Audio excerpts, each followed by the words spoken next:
Many of you are familiar with the technique that I teach to all of my clients called Witness Thought Transformation. It involves watching your thoughts. Here's an introductory video that not only goes through how to do Witness Thought Transformation, but also shows you what your brain does when you do the exercise.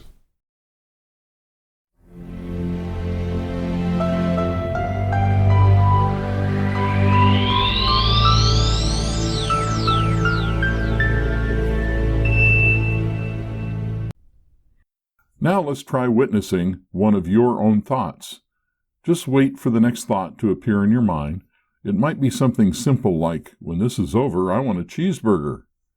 Don't pay any attention to the content of the thought. You're going to become the observer. So just observe the voice in your head. What happens to the voice in your head when you merely observe it? It stops. It goes silent. Nada, stillness, nothing. No matter how hard you try, you will discover that you cannot talk in your head and self-observe at the same time. So let's see what your brain just did. Now, inside the brain is a set of primitive structures called the limbic system, L-I-M-B-I-C. Fight or flight, anger, fear. It's the part of the brain we share with other animals, so it's all about survival. And all emotions come from the limbic system. I call it the monkey brain. And it's completely wired up by the time you're 5 years of age.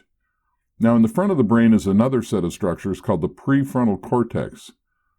The prefrontal cortex does not start dramatic development until we're 5 to 7, and it doesn't finish until we're 20 to 30.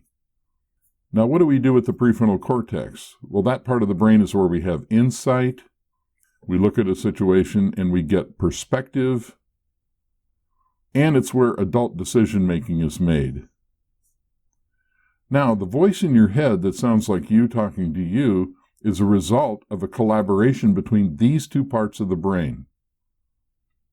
Now, this is really not good news because it means the monkey brain is pretty much in charge of the voice in your head. Now, back to the exercise. Here's the observer up here in the PFC, and we're supposed to observe the voice in our heads. Well, it turns out that part of the brain can't do two things at once, so this connection's broken, and the voice in your head goes silent.